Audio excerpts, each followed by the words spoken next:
doing what they did. Ubushize sinzi hari umubyeyi yashobora kuba ari hano kuko hari abantu benshi. Recently, maybe that person might be here. Yahuye n'amakuru yuko umwana wanje yagiye mu gisirikare cyangwa se yazamutse iri haruguru yatabaye. He found news that my son had gone for the mission. Agiye kumpamagara amaze kumenya ko hari amakuru yo kubesha bamubeshe. That calling me to inform me that is a lie. Arampamagara ngo nari natinye kuguhamagara. That I had feared to call you. Ndamubaza ngo ese kubera iyihe mpamvu? I said why? Ambwira ko bari bamubwiye ko umwana wanje yagiye mu gisirikare. That your son had gone for the mission. Wari watinye kumbwira kubera iyihe mpamvu? What reason had you feared? Kubera yuko nyine mbona kugenda kwiwe umwana wawe bigoye. For seeing your child to go there is difficult. Ndamubwira se mfite umwana ufite uwo mutima se wo kugenda. Do I have a child with that heart of going? Aragiye se naje mvuge ngo nabyaye intwaye. Is he going? And I also said that I've given birth to a hero. Nubundi ari hano. And he is here. Nubwo wenda ndafite umutima wo kumubwira ngo nagende. Though I don't have that heart of telling him to go. Tekereza kugenda ahubwo ntakagenda atanansezeye. But the day they feel like going, let them go without bidding a farewell. There is a lot of... Yazisuye aciye inzira y'umusozi. He passed through the mountains. Ariko aje gusubirayo yaciye ishyamba kandi ari bwo bwa mbere agiye kuhanyura. Going back, he passed through the forest, yet it was for the first time. Tumuhamagaye ko twageze muri babandi yari yaje gusura. Calling that we had reached those that he had come to visit. Yaratubwiye ngo ntimusubire mu nzira y'umusozi mu cy'ishyamba. Don't pass via the mountains, pass via the forest. We imagined how we are going to get his location. He told us, you get hold of the walkie-talkie. And he gave us. We thank God that we are standing here today. Kandi kuva umuyobozi ampa amakuru kuko hari ijambo zaza kuvuga hano yambwiye ko nzakora iminota 10. From the time they told me that I'll give a speech, they told me 10 minutes. Kandi ndabona hari site barira neza. And I'm seeing time clock there. Arico nabanje gutekereza. That is what I thought first. Uyu mugabo twari tuvuga uyu munsi. This man we are mentioning about today. Twabanye tukira abana. We stayed together while we are still young. Tekereza ko hari hagati ya 88. I think it is around 1988 na 90 and 1990. Nibwo bageze mu Minembwe. That is when they reached Minembwe. Kuva umunsi twarabanye. From that day we stayed together. Kugeza ejo bundi agenda. Until his death. Hari ubwo twabanye turi kumwe. We lived together physically. Hari ubwo twabanye mu ntera ndende. We were together in a distance. Ndavuga ngo ese mu minota 10 uwo muntu nabivuga I was asking myself, am I able to mention of it in 10 minutes? Ariko reka dukore ibingibi. But let me do this way. Mbaje guhapore umuryango wiwe bwite umudamu n'abana ndetse n'abavandimwe. First of all, I condole the wife, the father, the children and the entire family. Kandi nshima Imana yabakomeje kugeza kuri none. And thanking God that strengthened you to date. Mbanje kwihanganisha umuryango mugari avukamo. I condole the extended family that he is born in. Kuko wari warakomotswemo n'intwari ikomeye. That gave birth to a great hero. Mwabuze umuntu ukomeye mwihangana. You lost a strong pillar, may you take heart. Ndihanganisha za mituwalite zose aho ziri. I condole the leadership z'ubwoko bwacu ndetse n'igihugu. Of our community and the country at large. N'akarere. And the region. Twabuze umuntu ukomeye. We lost a great person. Ariko Imana yari yaramuduhaye. But God had granted him to us. Yasize akoze akazi kiwe aragenda. He did his duties and left. Kandi turizera kuko bizakomeza kubaho. And we believe it shall exist. Banyakubahwa abayobozi muri aha. Honorable leaders around. Imiryango yose iri aha. The families around. Kubera yuko bavuze ubuhamya bukomeye bw'uyu muntu. For the great hero of his past. Nabonye jewe ndasubira mu bintu byinshi. I'm not going to repeat a lot. Ariko iyo abantu bavuga amateka hari ibyo bagenda basa n'abagorekaho kubera impamvu hari zo kutabiba hafi. If people talking about history, they mention of it in a way that is not appropriate. He didn't stand out in his family in 95. It was 1994.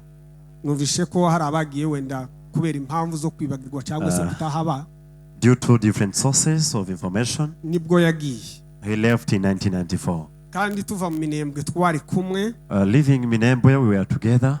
Tubana igihe gitoya nibwo yahisemo kuja mu gisirikare. We spent a while and he decided to join the army. N'umunsi yagiye twari kumwe yaransize ku Kibuye. And the day we were together, he left to meet. Dutuye Igitarama twari twagiye kuramutsa mukuru wanje wari uriyo wakoreragayo. We were in Igitarama, we had gone to visit my brother. Jewe mbanza gusigarana nawe. I got left with the brother. Ariko nyuma yaho ngarutse nsanga wacu yaragiye. And after I found when he left. Nayo maso namuherutse ubwo ngubwo imyaka twamaze hariya. That is when I last saw him. For the meantime we were there. Twasubiye guhurira Ibaraka muri cyagiye mwumvise bavuze. We again met in Baraka in the time I have mentioned. Rero kubera yuko bansabye kuvuga amateka yenda yavuga mu minota itakirenze 6. I'm going to mention about his history briefly. Uyu mugabo yabaye umuntu ukomeye kuva ari mu mafunzo.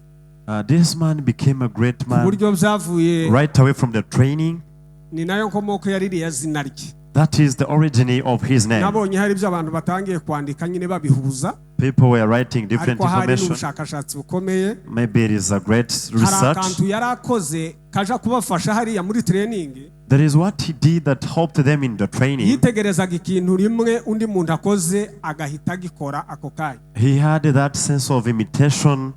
Bari bafite ikibazo cy'umwijima hagira umuntu ukora amatara turiya tw'udutado ndagira ngo niko bakwitaga. They had a problem of darkness. Yagakoze mu mwanya mutoya buba burakwiriye niho ririya zina ryava. He operated it briefly and that's the origin of the name.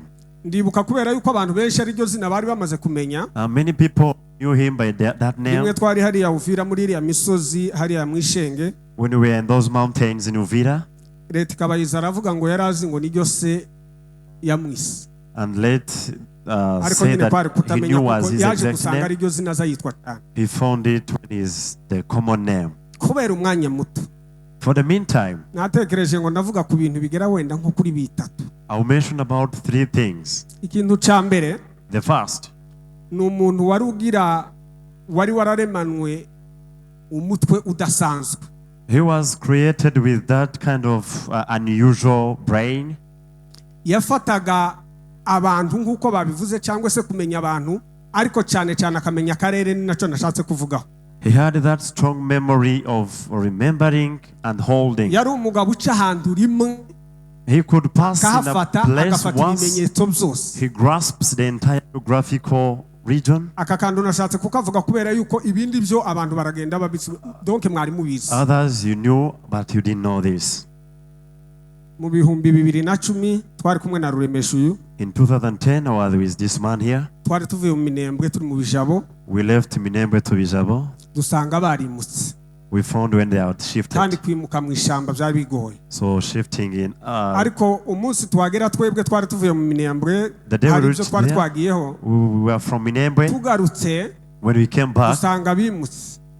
Ariko akaba yari yaraye aje gusura ingabo zimwe zaraha. They had shifted, so he had come to visit some forces there.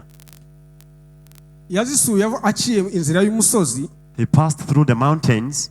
Ariko aje gusubirayo yaciye ishamba kandi ari bwo bwa mbere agiye kuhanyura. Going back he passed through the forest, yet it was for the first time. Tumuhamagaye ko twageze muri babandi yari yaje gusura. Calling that we had reached those that he had come to visit. Yaratubwiye ngo ntimusubire mu nzira y'umusozi mu cy'ishyamba. Don't pass via the mountain, pass via the forest. We imagined how we are going to get his location.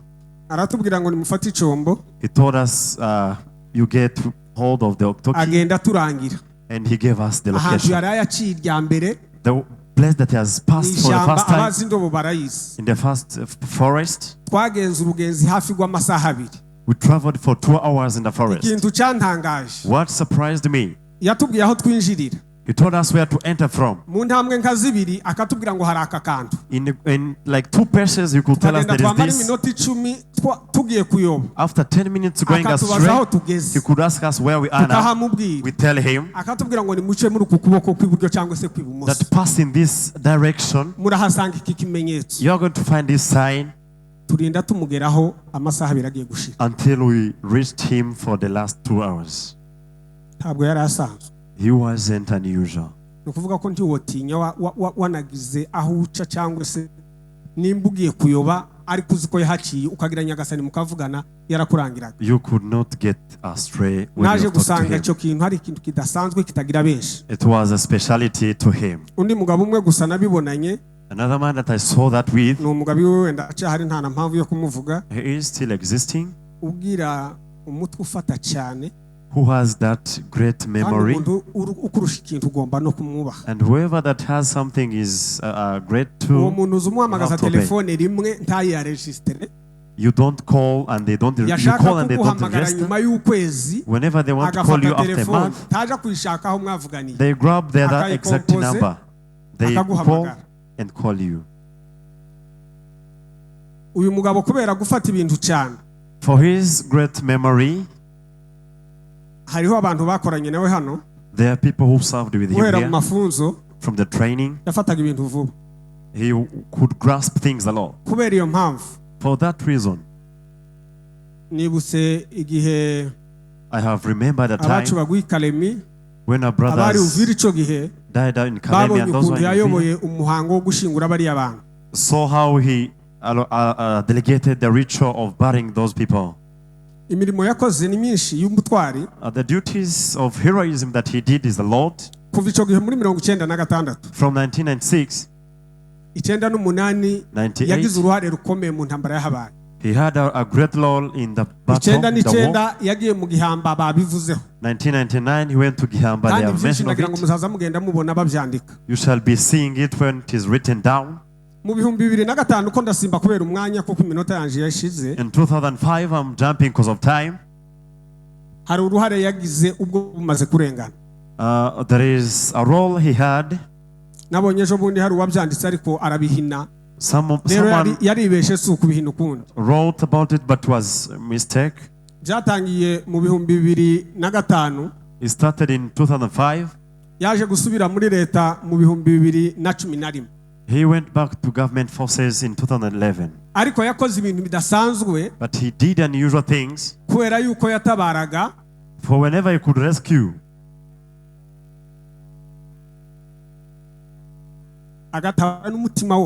he could rescue wholeheartedly. Another thing he had,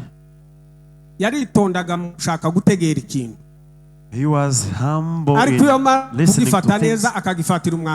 After grasping and deciding about it, he could do it without taking care of what is after there. He did great things, and we thank him for whatever he did. They were unusual. We cannot mention of his history in 10 minutes. As I conclude, let me give an advice. If indeed we don't want to quit doing what they did, recently, maybe that person might be here.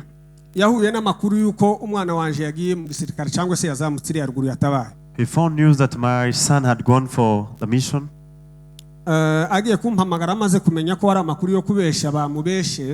That calling me to inform me that is a lie. That I had feared to call you. I said, why? That your son had gone for the mission. What reason had you feared? For seeing your child to go there is difficult.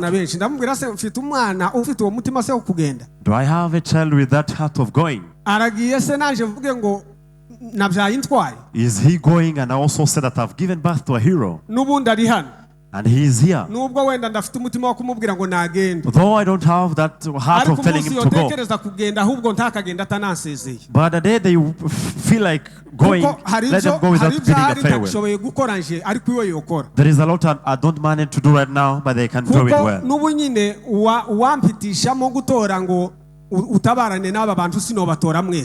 For someone to tell me to decide to go with you, I can't choose. There are a lot who are not willing and able to do what is required. But each one of you has something they can do.